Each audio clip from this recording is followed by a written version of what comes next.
اعوذ باللہ من الشیطان الرجیم، بسم اللہ الرحمن الرحیم۔ ناظرین، ناظرات، سامعین، سامعات، آج کا ہمارا موضوع ہے مدارس کے نصاب تعلیم پر کچھ لوگوں کے چند اعتراضات۔ تو لبرل طبقہ تو ہمیشہ مدارس کے خلاف رہا ہے اور انہوں نے بہت طرح کے اعتراضات کیے، اور آج کل بھی بالخصوص جو جدت کے حامی ہیں ان لوگوں نے مدارس کے خلاف طوفان بدتمیزی بہت عام کیا ہوا ہے۔ ان کا اعتراض یہ ہے کہ جو دینی مدارس کے طلباء ہیں یہ علوم قدیمہ تو بہت پڑھتے ہیں، یہاں تک کہ بسم اللہ کی 119 ترکیبیں کر لیتے ہیں، اور لیکن جو جدید علوم ہیں عصر حاضر کے، ریاضی ہے، سائنس ہے جی، اور اس طریقے سے جو ہے وہ فزکس ہے، بیالوجی ہے جی، تو اسی طرح ٹیکنالوجی کے جدید آلات کی فہم تفہیم ہے، یہ ان کو سمجھ نہیں ہے۔ لہٰذا دور کے مطابق جب یہ نہیں چل رہے تو قوم کی یہ کیسے رہنمائی کر سکتے ہیں؟ تو بھائی پہلی بات تو یہ ہے کہ جو بھی طلباء ہیں یہ نہیں کہ وہ سکول سے دور ہیں، آ رہی ہیں۔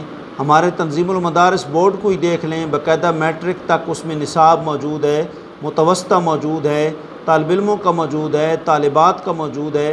میٹرک تک اس لیے کہ اس کے بعد پھر آگے طالب علم سمجھدار ہو جاتا ہے، آگے وہ ٹیوشن کے ذریعے مطلب پڑھ لیتا ہے، اکیڈمی میں عصر کے بعد تھوڑا سا ٹائم دے کر ایف اے بی اے کی تیاری جو ہے وہ کر کے آگے پڑھ لیتا ہے، کیونکہ دینی جو ہمارا نصاب ہے وہ اتنا ہیوی اور مضبوط ہوتا ہے کہ وہ چیزیں اس کے لیے بالکل کچھ حیثیت ہی نہیں رکھتے، وہ آسانی سے امتحانات بھی دے دیتا ہے جی۔ تو لہٰذا ابتدا میں ہی میٹرک اور سکول کی تیاری کرائی جاتی ہے، یہ اعتراض جو ہے مدارس پر درست نہیں ہے۔ دوسرا اعتراض یہ ہوتا ہے جی کہ مدارس میں باقی تو پڑھائے جاتے ہیں فلسفے اور یہ اور وہ، اور لیکن جو قرآن مجید ہے اور اس کی تفسیر ہے اس کی طرف زیادہ توجہ نہیں دی جاتی۔ یہ اعتراض بھی غلط ہے۔ پہلے دور اور اب دور میں بہت تبدیلی آ گئی۔ پہلے 125 کے قریب کتابیں ہوتی تھیں درس نظامی کے اندر جی، اور کتنے علوم ہوتے تھے، اب تو 15 اور 18 علوم رہ گئے، اور اب کتابیں بھی کافی کم ہو گئی۔ اب طالب علموں کو تو پرانے دور کی فلسفی کتابوں کے نام یاد ہی نہیں ہیں، شمس بازگہ، صدرہ، چغمینی، امور عامہ جی، منطق فلسفہ کی کتابیں اب میبزی ہے برائے نام، وہ بھی رہ گئی ہے، اور کئی مدارس سے وہ بھی ختم ہو گئی ہے۔ تو اب تو کیا ہے، جدید دور کے مطابق ہمارا تو شروع سے قرآن مجید کا ترجمہ شروع ہو جاتا ہے۔ تفسیر جلالین باقاعدہ ہمارے نصاب میں شامل ہے، بلکہ 2 سال تفسیر جلالین پڑھائی جاتی ہے، اور اس کے بعد پھر تفسیر بیضاوی جو ہے وہ بھی پڑھائی جاتی ہے باقاعدہ۔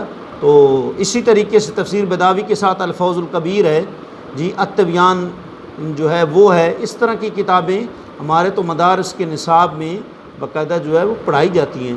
اس لیے مدارس پر یہ الزام بھی درست نہیں ہے، یہ اعتراض بھی درست نہیں ہے۔ باقی رہا کسی کا تیسرا اعتراض، لو جی مدارس کے اندر نیک صالح لوگ وہ پیدا نہیں ہو رہے، تو اس میں ان کا پیدا نہ ہونا یہ ان کا اپنا قصور ہو سکتا ہے، یا اس کا کوئی اور سبب ہو سکتا ہے۔ پہلے اکابر بھی تو یہی کتابیں پڑھ کر امام رازی بنے، یہی کتابیں پڑھ کر علامہ تفتزانی اور امام سیوطی بنے، یہی کتابیں پڑھ کر حضرت غوث اعظم بنے۔ تو اب کے دور کی جو بری ہوا چلی ہے اس کی زد میں طالب علم آ کر نیک صالح نہیں بن رہے، ورنہ جو ہے وہ کتابوں میں اور ان چیزوں میں کوئی جو ہے وہ کسی قسم کی بھی کوئی کمی خامی نہیں ہے۔ باقی یہ کہنا جی کہ چوتھا اعتراض یہ ہوتا ہے جی کہ کوئی ڈاکٹر نہیں پیدا ہوتے، کوئی پروفیسر نہیں پیدا ہوتے، انجینئر نہیں پیدا ہوتے، وکیل نہیں پیدا ہوتے جی، تو ذہن میں رکھیں کہ الحمدللہ اللہ کے فضل سے ہمارے مدارس کے طلباء یونیورسٹیز میں جا کر ایم فل کرتے ہیں، پی ایچ ڈی کرتے ہیں جی، اور کئی دفعہ ایسا ہوتا ہے کہ درس نظامی پڑھ کر مکمل پھر وہ یہ چیزیں کرتے ہیں، کیونکہ وہ ان کو اتنا مشکل سمجھتے ہی نہیں ہیں۔ ہمارے جو مشکل کتابیں ہیں 8 سالہ مکمل وہ عربی نصاب ہے، اس میں کوئی اردو کی کتاب نہیں ہے، مشکل وہ ہے، اس لیے یہ اردو کی کتابیں اور ان چیزوں کو تو وہ کوئی حیثیت نہیں دیتے۔ لہٰذا ملا نظام الدین نے جو درس نظامی کا نظام وضع کیا ہے اس میں حسب ضرورت تبدیلیاں اور ترمیم مجلس عاملہ جو ہے بورڈ کی وہ کرتی رہتی ہے اور ہوتی رہتی ہیں جی۔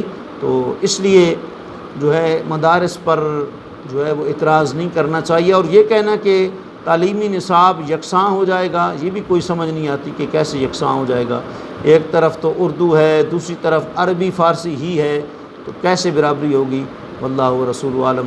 اللہ تعالی ہمیں دینی مدارس وہ ہیں جو بغیر بجٹ کی منظوری کے اللہ کے فضل و کرم سے چل رہے ہیں۔ حضور نے جو اصحاب صفہ کو چند صحابہ کو پڑھایا، وہ چند صحابہ کی یونیورسٹی ایسی تھی کہ دنیا کے کونے کونے میں اس نے نور نبوت کو اور فیضان نبوت کو عام کر دیا ہے۔ اللہ کریم ہمیں مدارس کے ساتھ وابستہ رہنے کی توفیق عطا فرمائے۔ وآخر دعوانا الحمدللہ رب العالمین۔